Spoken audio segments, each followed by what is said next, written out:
So next up we have is image options. So when you select an image, you can control things such as transparency, brightness, contrast, also shadows and reflections.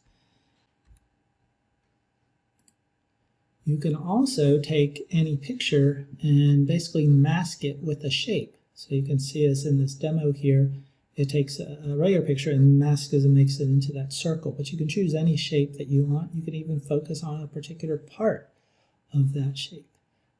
So masking is great along with cropping. So you can also create hyperlinks of any object that's selected, whether it's text, whether it's an image or a shape. They can all be linked somewhere else. So if you publish this particular drawing, they can go there, or if they're in the drawing themselves, they can click on it and it pops up and it goes to that particular website. So let's go here and let's do some of those tool options. Okay. So the first thing I'm going to do is going to select this large picture here, and I'm going to click on the down arrow next to the mask crop tool. And here's where I can select a shape. So I kind of like those rounded rectangles. So I'm going to click on that. You can notice right away this is already starting to look like maybe some sort of a graphic because it has the rounded edges there. Okay, and then I want to keep that, but I want to make this area a little more transparent. So I'm going to go to Format Options because I've already selected it. And now I have my tools here. You have size and rotation, so you can always do those type of things under your arranging, just like you did earlier. Your position, this moves how it's related as far as inches. If you're looking for certain dimensions, it has that in there. But the tools that I like most are drop shadow. So if I keep that here, notice I get like a kind of like blurry background. I can also change the distance that that blur is happening. I can change the color of it if I needed to, depending on however you might want it. If you mess up, don't worry, you can always reset it or just turn off that option. And I can also make this more or less transparent as far as the drop shadow. But let's say I didn't like a drop shadow and I just wanted to have a reflection on this. And I wanted the reflection to kind of be bigger and increase the distance. Let me make it closer, there we go. And so you're really kind of able to really make something look how you might want it. Maybe I'll put it closer to here so the reflection is inside of the grass.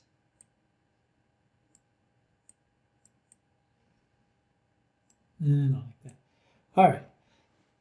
Besides those options, as far as drop shadow and reflection, if I did it for this object that has lots of different colors, I'm going to get more options here. First off, I can replace the image right away if I need to, but under my cropping, I can change it so even this will fit in a shape. So if I want this grasshopper to fit, for example, into this lightning bolt, not stunning, but it does fit that shape.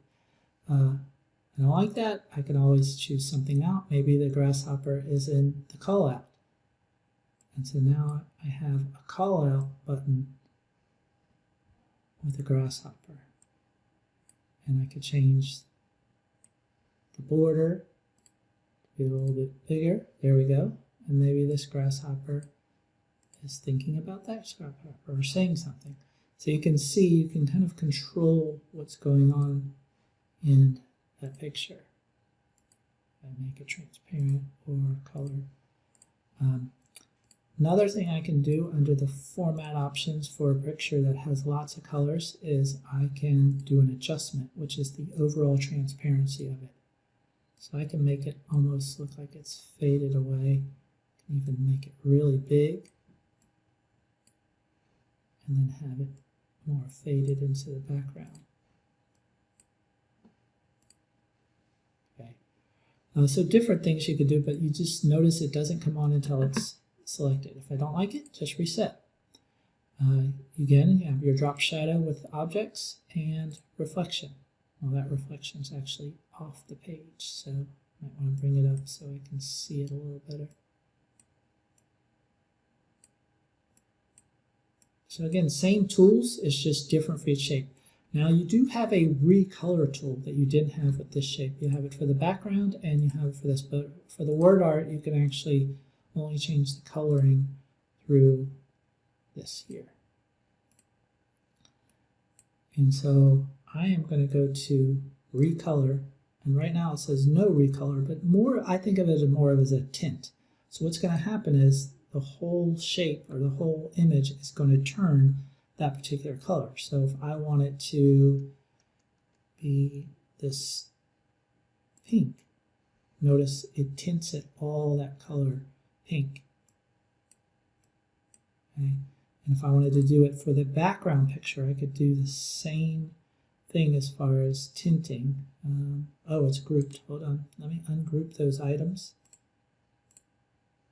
And now I should be able to recolor it. There we go. So now if I wanted this deep purple background, so notice I could change the whole way and look and feel of a particular item.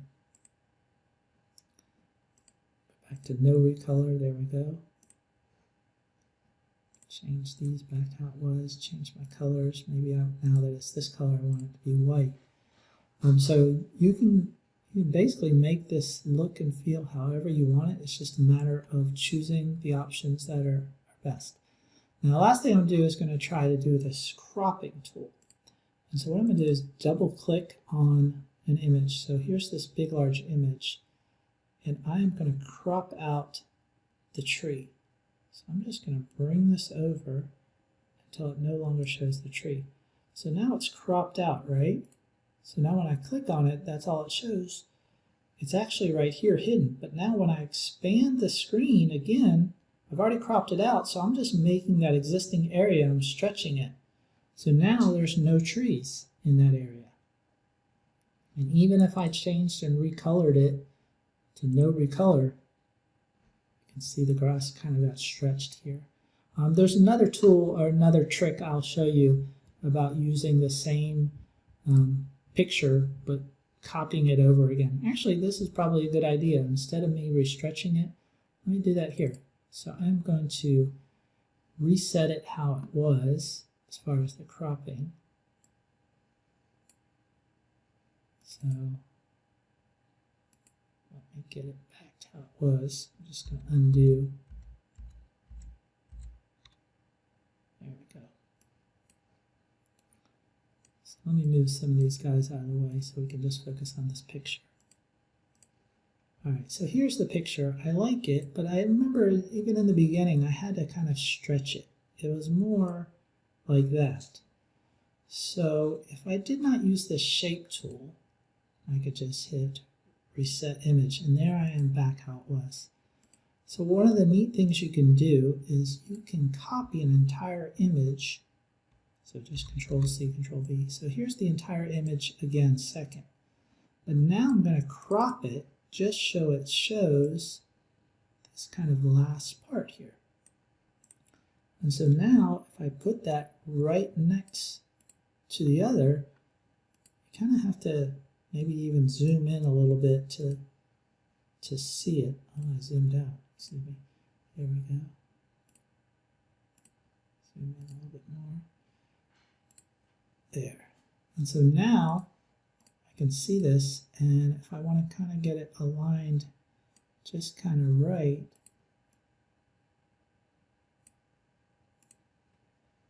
grass is going to be kind of hard because of the waves they are, but anything that you're trying to like extend, especially if it's a pattern or something like that, you can always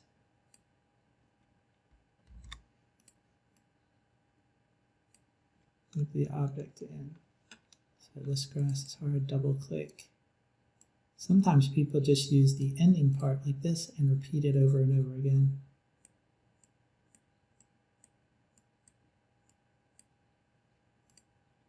So now when I go back to fit it, it kind of looks like it's the same, and I just extended it. So now if I do that again, so I'm duplicating, oops, wrong duplication. There we go. I duplicate that again and put that on the end. You can kind of see a little bit of a line there. It just depends on your cut, but you can see you can kind of extend the screen a little bit without stretching it. So those are all the fancy little tools that you can do when you are controlling a Google drawing and trying to format a picture, an image, text, those sort of things. All right. One last thing before we go out. So I'm going to put it back to 100, and I'm going to get rid of all of these images except for this big, large grasshopper's word. There we go. Now let's fit it. There we go. And format options, take off the reflection. And so I have my color here. And there's a number of tools out there that are pretty neat to use to actually find out certain colors if you want to match them. But one of the things you can do just to make any kind of text or color that you have from a shape be transparent is just go to the paint box here, and instead of going to transparent or gradient or something, just go down to custom. And when you go to custom, you can put in the custom hex number if you want to change the number, but there's a transparency down here. So I can actually make this more transparent and click OK, and there it is. So now if I brought in that background from before, so if I just did a insert image and brought in, actually that's not the same background, but that's okay. And now if I arranged and put this behind, there. So now you can see that it looks like it's, you can see the background through it. If I did no border there at all, it's definitely looks like it's just kind of embedded in there.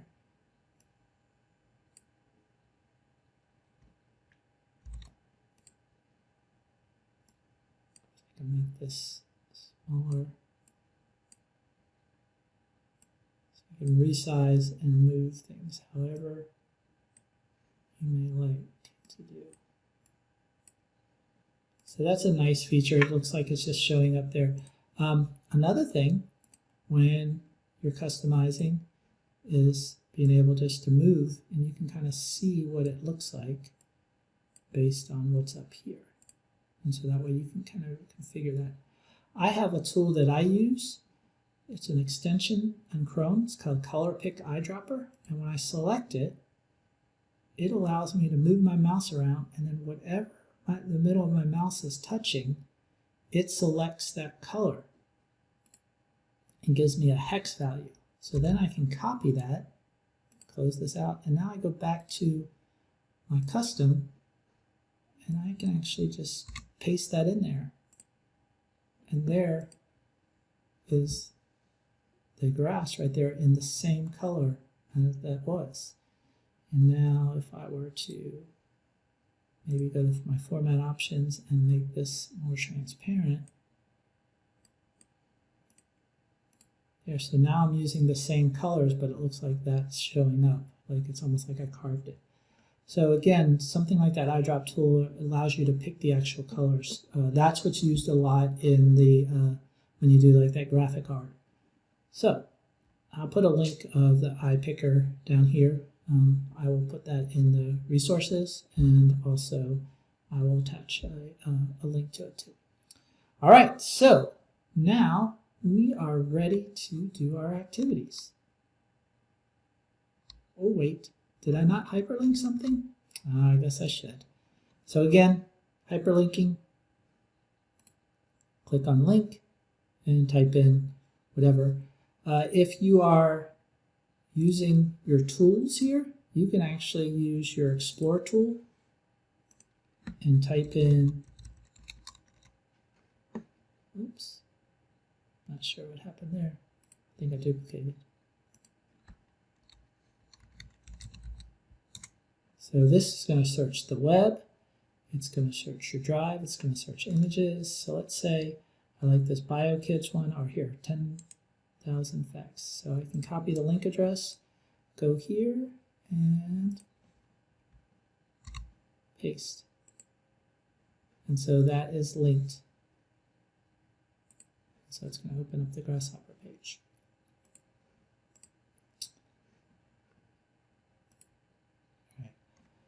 Under the tools, besides the Explore tool, you have linked objects. So if objects are linked to other things, such as like we had our chart or something like that, which are there. You have your dictionary, it's going to search for items, and then your preferences. Your activity dashboard is the same thing you would see in all your Google items. Who's viewed it, what they're looking at, any sharing history, that kind of stuff.